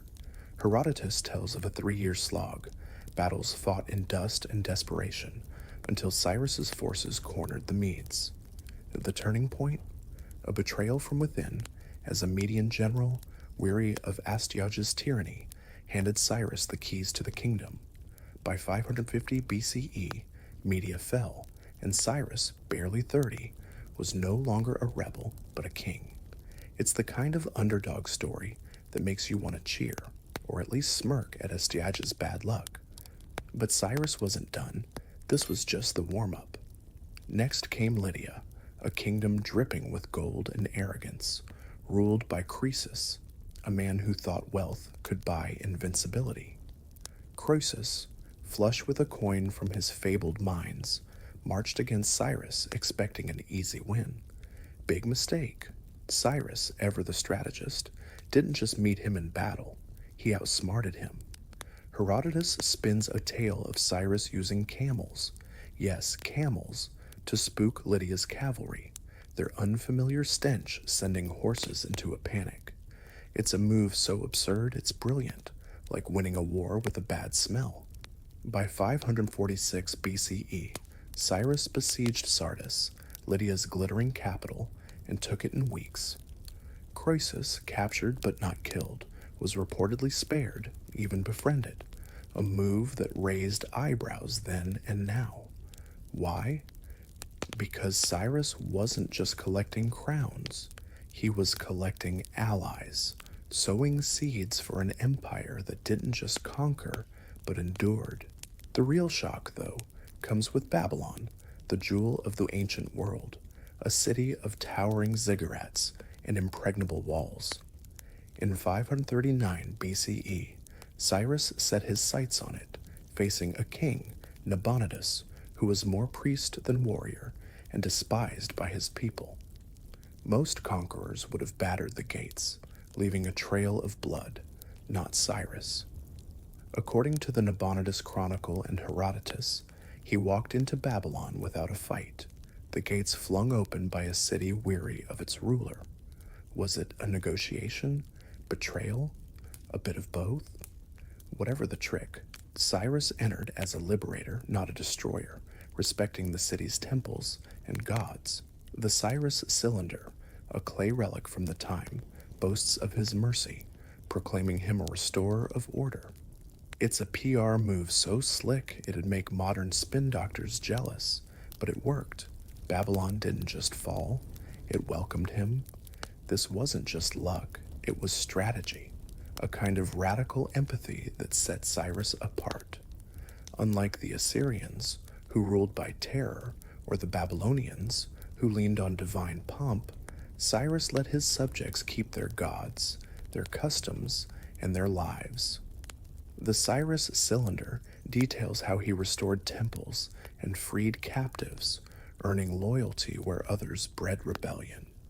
In the Hebrew Bible, he's not a pagan warlord, but the Lord's anointed, a title reserved for Israelite kings, because he let the Jews return to Jerusalem and rebuild their temple. It's a move that screams pragmatism. Why fight when you can win hearts? But it's also a glimpse of something deeper, a belief that power is strongest when it bends, not breaks. Cyrus didn't just conquer, he connected, building an empire that lasted because it listened. Let's pause for a modern mirror, because Cyrus's playbook feels eerily relevant. We, in our world of polarized politics and corporate empires, chase influence with noise, tweets, ads, and ultimatums. Cyrus did it with quiet cunning, understanding that loyalty outlasts fear. Modern leadership studies, like those in Harvard Business Review 2022, praise servant leadership, where listening trumps dictating. Sound familiar? Cyrus was doing this 2,500 years ago, without a TED Talk or a PowerPoint. His empire, sprawling across cultures, thrived not because it crushed dissent, but because it embraced difference. We, wrestling with our fractured world, might learn from him, grateful for leaders who build bridges instead of walls, even if our bridges are digital and he was made of diplomacy. Cyrus's story isn't just about battles, it's about the human knack for turning chaos into order. The villager brewing henbane, the mystic burning hashish, the healer defying the church. They were all, in their way, fighting the same fight Cyrus did, to carve out meaning in a world that resists it. His empire, vast as it was built on the same resilience that kept a peasant stirring her pot through the night. The Cyropedia of Xenophon, a 4th century Greek fanboy, paints Cyrus as a philosopher king, but he was more a survivor who saw that true power lies not in chains but in choices.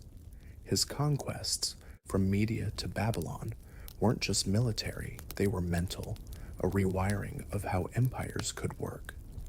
The irony? Cyrus's tolerance was as radical then as it is now. While medieval peasants faced the church's wrath for their herbs, Cyrus faced skeptics who saw mercy as weakness. Yet he proved them wrong, his empire enduring where others crumbled. The Cyrus cylinder, now in the British Museum, is no mere artifact. It's a manifesto, a declaration that diversity strengthens, not divides. You see it in the way he let Babylon's priests keep their rituals, the Jews their temple, and the Lydians their pride. It's a lesson the Middle Ages, with their crusades and inquisitions, could have used, and one we, in our age of culture wars, still fumble to learn. As we move forward, Cyrus's shadow looms large, a reminder that history's heroes aren't always the loudest or the bloodiest. His empire, like the villagers' tea, was a kind of alchemy, turning conflict into cohesion. The next chapters, his legacy, the hairstyles that spoke of rebellion, carry the same thread: humanity's refusal to be boxed in, whether by lords, priests, or empires. For now, let Cyrus's story settle, a tale of a man who conquered not just lands, but the idea that power must break rule. His world, like ours, was messy, but he showed us how to build something lasting, one act of mercy at a time. Cyrus the Great's conquests, a whirlwind of camels, cunning, and unexpected mercy, didn't just carve out the Achaemenid Empire. They rewrote the rulebook for ruling a world as diverse as a bazaar at dawn. By 539 BCE, he'd taken Media, Lydia, and Babylon, not with a trail of corpses, but with a knack for making enemies into allies. His empire, stretching from the Aegean's blue shores to the Indus River's muddy banks, was a mosaic of peoples, tongues, and gods, held together not by chains, but by a radical idea: let them be. This wasn't just strategy, it was a legacy, one that echoed in clay tablets, sacred texts, and the grudging respect of Greek historians who couldn't help but admire a barbarian king. Cyrus's story, as we trace it through the Cyrus cylinder and the Hebrew Bible, isn't just about power, it's about permanence, a testament to how tolerance can outlast tyranny, a lesson that hums through history like a lullaby for restless nights. The Cyrus cylinder, a modest lump of clay now sitting in the British Museum, is no mere artifact. It's a manifesto, scratched in cuneiform with the swagger of a modern-day press release. Unearthed in 1879, it details Cyrus's entry into Babylon, not as a conqueror torching temples, but as a restorer, chosen by the god Marduk to fix a city broken by its king. He didn't just spare the temples, he rebuilt them, returned stolen idols, and let captives go home. It's a move so slick, it'd make a diplomat blush, but it wasn't just optics. By respecting Babylon's gods and ways, Cyrus turned a conquered city into a loyal one, sidestepping the rebellions that plagued other empires. This wasn't weakness, it was genius, a kind of diplomatic jujitsu that used the enemy's weight against them. The cylinder, with its boasts of peace, reads like a middle finger to the Assyrian habit of ruling by fear, and it worked. Babylon didn't just kneel, it stood with him. Nowhere is Cyrus's legacy clearer than in the Hebrew Bible, where he's not just a king, but a divine MVP, dubbed the Lord's Anointed in the book of Isaiah. That's no small title. It's usually reserved for Israelite kings, not Persian warlords. Why the fanfare? In 538 BCE, Cyrus did something unheard of. He let the exiled Jews return to Jerusalem and rebuild their temple, shattered by the Babylonians decades earlier. The book of Ezra chronicles this, painting Cyrus as a liberator who didn't just free a people but gave them back their souls. It's a move that screams pragmatism. Happy subjects don't rebel, but also something deeper, a belief that empires thrive when they embrace difference. For the Jews, Cyrus wasn't a conqueror. He was a savior, his edict a lifeline that turned a scattered people into a nation again. That's not just politics. It's poetry, written in the language of mercy. Here's the shock, and it's a quiet one, like a whisper in a storm. Cyrus's tolerance wasn't just radical for his time, it was dangerous. Letting subjects keep their gods and customs wasn't standard practice in a world where conquerors liked to stamp their image on everything. The Assyrians flayed rebels, the Babylonians dragged captives into chains. Cyrus? He handed them the keys to go home. That kind of mercy could have been seen as weakness, inviting rebellion from those who mistook kindness for softness. Yet as the Nabonidus Chronicle notes, his empire saw little revolt. Why? Because loyalty, not fear, held it together. His approach, documented by Greek historians like Xenophon in the Cyropedia, was a gamble that paid off, proving that power doesn't need a whip when it has a handshake. It's a lesson the Middle Ages, with their crusades and purges, could have used, and one we, in our divided world, still struggle to learn. Let's pause for a modern reflection, because Cyrus's playbook feels like it was written for today.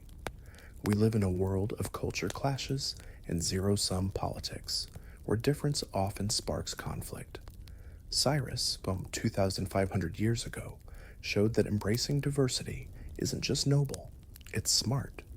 Modern studies, like those in Foreign Affairs, 2023, argue that inclusive governance reduces conflict. Sound familiar? Cyrus was doing this without a think tank or a Twitter thread. His empire is a living lab for what happens when you let people keep their identity. We, wrestling with our fractured societies, might envy his clarity, grateful for a leader who saw that unity doesn't mean uniformity. His story reminds us that the strongest empires, like the strongest communities, are built on respect, not repression, a truth as vital now as it was then. Cyrus's legacy wasn't just in the lands he ruled, but in the ideas he planted. The Achaemenid Empire, vast as it was, didn't just survive him, it thrived, its successors like Darius carrying his vision forward. The Cyrus Cylinder, often called the first charter of human rights, is a stretch by modern standards. No one was voting in Persia, but its spirit of letting people live as they choose was revolutionary. It influenced later empires, from Alexander's Hellenistic sprawl to Rome's Pax Romana, and its echoes linger in the ideals we chase today, however imperfectly. The Jews' return to Jerusalem, as chronicled in Ezra and Nehemiah, wasn't just a moment, it was a movement, a proof that power can heal as much as it harms.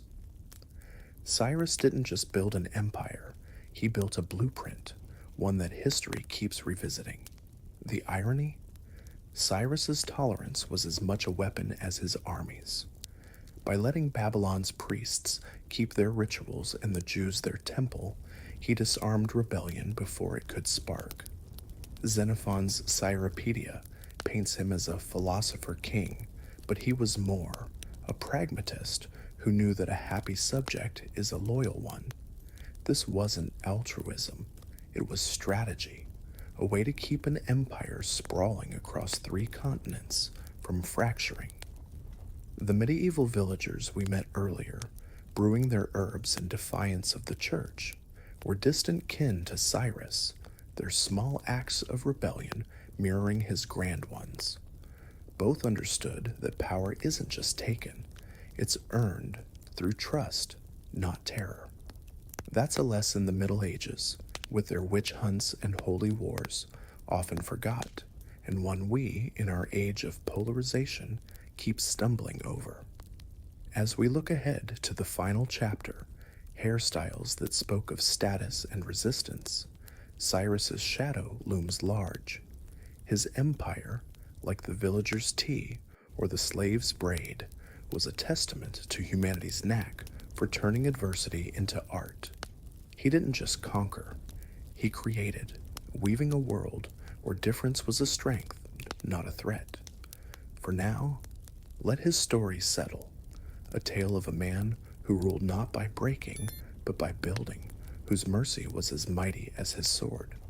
His legacy, etched in clay and scripture, is a whisper through time. Power endures when it listens, a lullaby for a restless world seeking peace. The night unwinds a tapestry of medieval herbs, Cyrus's mercy, and braided rebellions, each thread a whisper of human defiance against a heavy world. From smoky huts to vast empires, we've wandered through history's quiet corners, where souls found solace in roots and dreams. Now, dear listener, let your shoulders sink, your breath slow, as the stars cradle you into sleep's embrace. The peasant's tea, the king's edict, the slave's cornrows. They linger, soft echoes of resilience to carry you through the dark. If your eyes still linger on the waking world, share your thoughts below. Where does this night find you? Let these tales settle like dust, and tomorrow another story waits, a gentle lullaby for your restless heart. Close your eyes, let history hum, and drift into dreams where the past whispers peace. Good night, until the next tale spins.